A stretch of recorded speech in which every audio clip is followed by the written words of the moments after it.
To me, family is everything. My kids, they're like, say they're my heartbeat. My dad told me, hey, why are you always carrying that? You ain't never needed all these years, you know.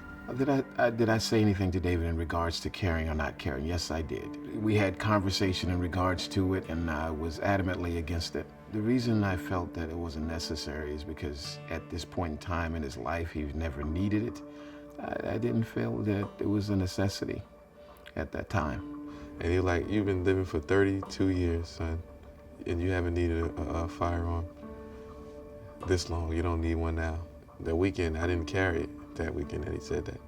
But the weekend after, he had said the same thing. Like, man, why you carrying it, man? You know what I'm saying? Why you doing that? You didn't see last weekend, you was cool. You didn't need it last weekend. You gotta be prepared for anything at any time, anywhere.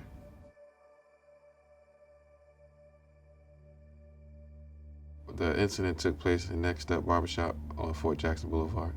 I let my sons go to Chauncey because he's best. For some reason, he's good with the kids. Nothing seemed different about that day. It was a normal day, and I was in a rush for some reason. I don't remember exactly why. I was in the second chair because I normally come to Chauncey chair. I was in a rush. I went to the second chair, and getting our hair cut, and two guys came in, and one was holding a long shotgun.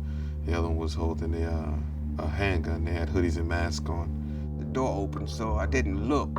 Then I seen the guy walk past with a gun. And then I heard the guy standing beside me with the shotgun. I seen him in my peripheral vision in the mirror. And I said, okay, this is for real. I thought he was gonna shoot me in my head, just, you know, or shoot me just to set an example and everybody know he was serious. I never really came into that encounter before in my life, so I didn't really know what to do. But the only thing that I knew what to do at that time was take my kids and just hold them and just keep them safe. It's kind of like time slowed down and kind of got quiet, you know. And the first thing the guy with the shotgun did was kind of there was an Indian gentleman sitting in the first chair, with Chauncey's chair, and Chauncey, they made them get on the ground, you know. The gentleman asked me to get down, knocked me down after he had knocked my customer down. And then, as I was down, I noticed a commotion going on. The guy with the handgun walked to the back and started from the back, getting everybody's money. And meanwhile, the guy with the shotgun was kind of like, put the gun right on his head, right the shotgun right on Chauncey's head, and I kind of like tensed up because I could have sworn that he was going to just take him out right there, man, you know. And that's when I asked him, you know, I said, my kids are here, please don't shoot. I don't want anything to happen. I'm grabbing my kids and I'm looking at David to see if he was going to do anything. And then the guy was going around to everybody, asking them for their money, and then David directed him to his coat. And as he was coming back this way, he was patting everybody down, and I realized that I had my firearm on me, and I didn't want him to pat me down.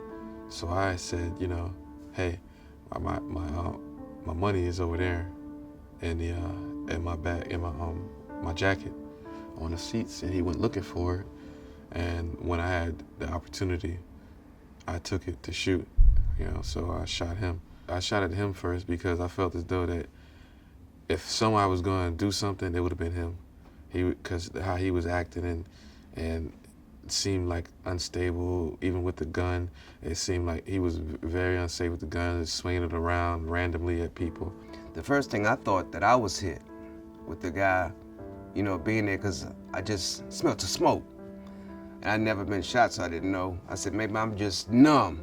But the gentleman ran out the back door, and we went in pursuit behind him. Unfortunately, he ran out and crossed the street and collapsed and died, you know.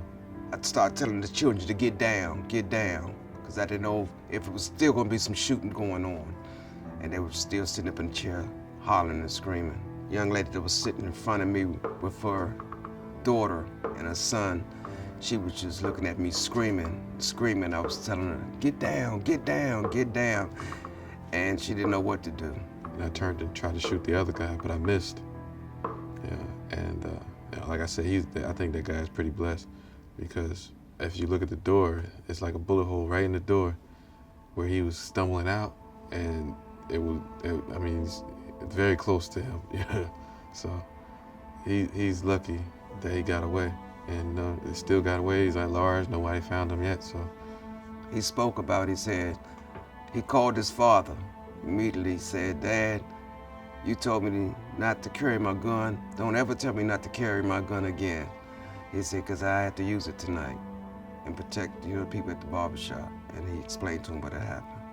I gotta say that I was happy that he was able to protect himself, my grandson, and the patrons in that shop at that moment.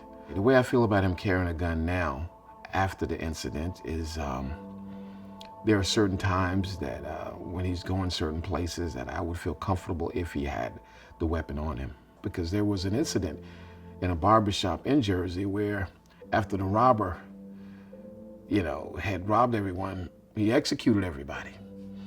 And we don't know. Just like I didn't know that one day he would be in that situation and would need that firearm, but I just think I'm grateful to God that he had it at that time. It's better to have it, not need it, than to need it and not have it. After it actually happened, I haven't left the house in like 3 months. And, I lost my job because of the fact that I wasn't going to work, because I was scared to leave the house, because I didn't know how to handle it. I stayed up all night, couldn't sleep. I mean, kind of got emotional, cried a little bit, Sometimes like that, especially from in the first part, when it first happened, when I fall asleep, and I dream about it, and you see him come in, and right before you take the shot, I wake up, jump out my sleep, I contacted USCCA when I got to the police station. The first thing I did was, I recorded a statement, and then I sat down and contacted USCCA, and I told them what happened. My name is Corey Feeble, and I am the director for the USCCA Law and Critical Response Team. I received a call from David January 22nd, 2016. It was about 7:30 p.m. And I spoke to a lady. It was like, like I'm calling somebody's house. It wasn't even like a normal prompt, press 1 for this, press 2 for that. No, I got right through. I think what's really genuinely important about our critical response team is that you're going to reach someone 24 hours a day, 7 days a week, that knows what to do in this situation, that's immediately going to respond, that has all the resources and all the information with them. You're not calling a call center where they're going to have to take a message and find a phone tree. You're getting someone that has all this information available at their fingertips.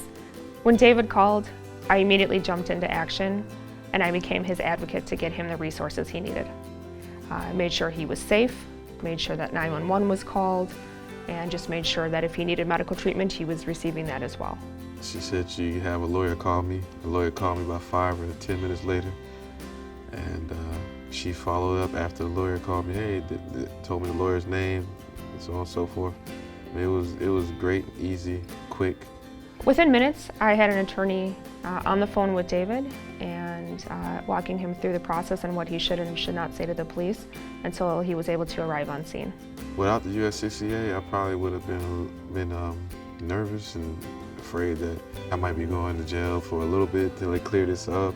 It's just the comfort of having a lawyer, at your call when you need them. The USCCA provided one of the best lawyers in the state of South Carolina, and he actually specializes in police officers discharging their firearms, so this is his specialty. David and I stayed in contact for a while after his incident. Thankfully, he was not brought up on charges, but he did want to become an advocate for others. And we connected several times with him wanting resources and information, and he wanted to share his experience, and he wanted information on how he could help others that have gone through this as well. When someone carrying a firearm and concealed without any type of insurance, I would tell them they're playing Russian roulette. Not only even if they shoot somebody legally, right? You have to worry about the consequences of being sued. USCCA even covers that. You have what they call enter the fray and watch them, because they're so good. They kind of let you know what to do in certain situations like this, how to deal with the police, what not to do, what to do. I get emails. I check my email. I look forward to the emails actually from USCCA every day. I felt like I was able to do the right thing and be protected, you know what I mean, as a law-abiding citizen, you know. And if you're responsible and you do the right thing and a situation like that occurs, you should be able to defend yourself and not have to worry about going to jail or even spending the night in jail, or what am I going to do about a lawyer and such. And USCCA provides that for you.